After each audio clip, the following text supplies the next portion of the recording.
Want to know a trick that top baristas use on a daily basis? Stick around and you'll find out.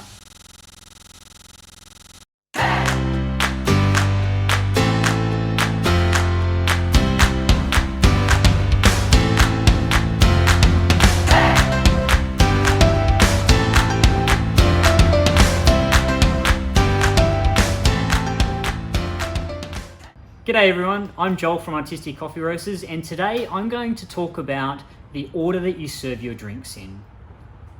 There's three main things that I want to cover today. I'm going to talk about coffee degradation, the order that you serve your drinks in, and how that affects your customer's experience.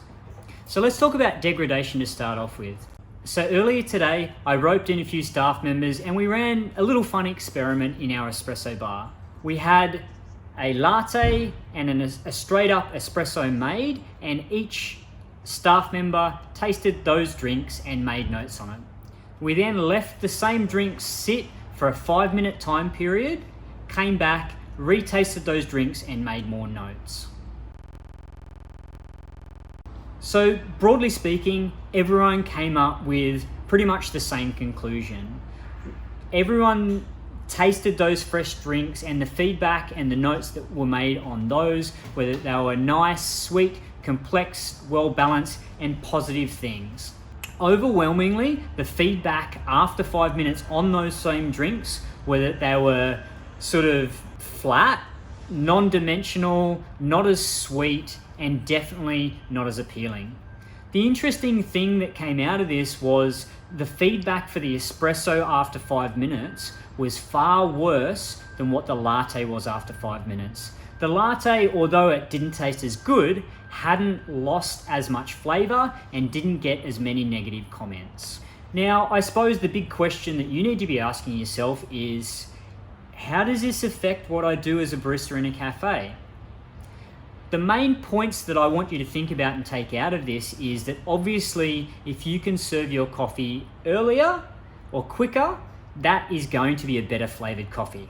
No questions asked. The other thing that you may not have thought about was the rate of degradation for each of the different drinks. The espresso degraded far quicker, lost its flavor, and changed its flavor profile far more than what the latte did. You might ask why that is.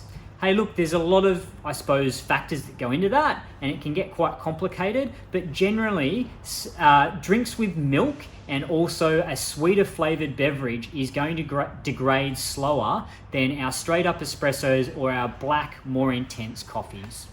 So a way that you can actually apply that in cafe service is to use a little rule that I always use when I'm serving drinks in the bar. I always start making my sweeter drinks in a group of orders before I make my more short, black or intense drinks.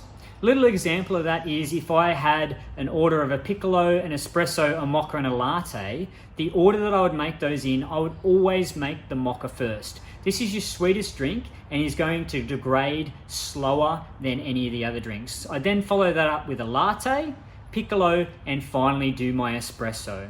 This is really important to consider when you're making your coffee behind the coffee machine, and is one of the things that makes a huge difference in your customer experience.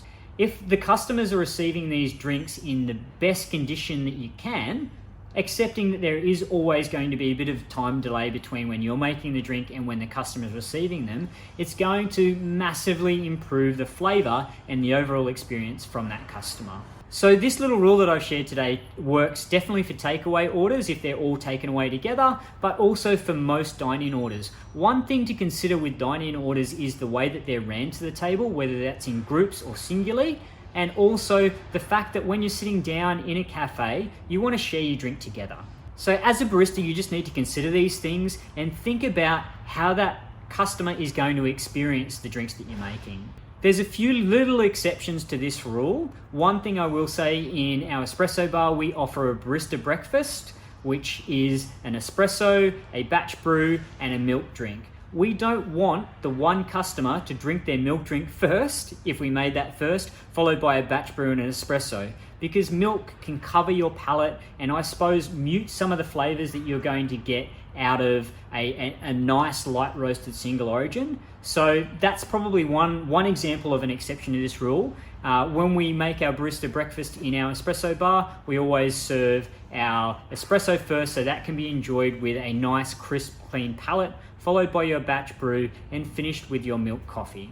The main thing that I want to really reiterate today is that you're thinking a little bit more about how your customers are drinking their drinks, and not just order in, make coffee, order out. Thinking about grouping coffees together and thinking about how your customer is going to be experiencing those drinks and maximizing the best flavor by minimizing your degradation through those coffees. I hope you got a lot out of this today, and it's kind of just flicked a little switch in your head that'll make you think differently as a barista. And hey, I'd really like to know if there's anything that you think needs to be shared, any secrets that you've learned in your experience that you feel are being withheld. Leave me a comment below. Make sure that you like, subscribe, hit the bell icon so you get notified every time we upload a new video. Thanks for watching, and stay tuned for more tips and tricks.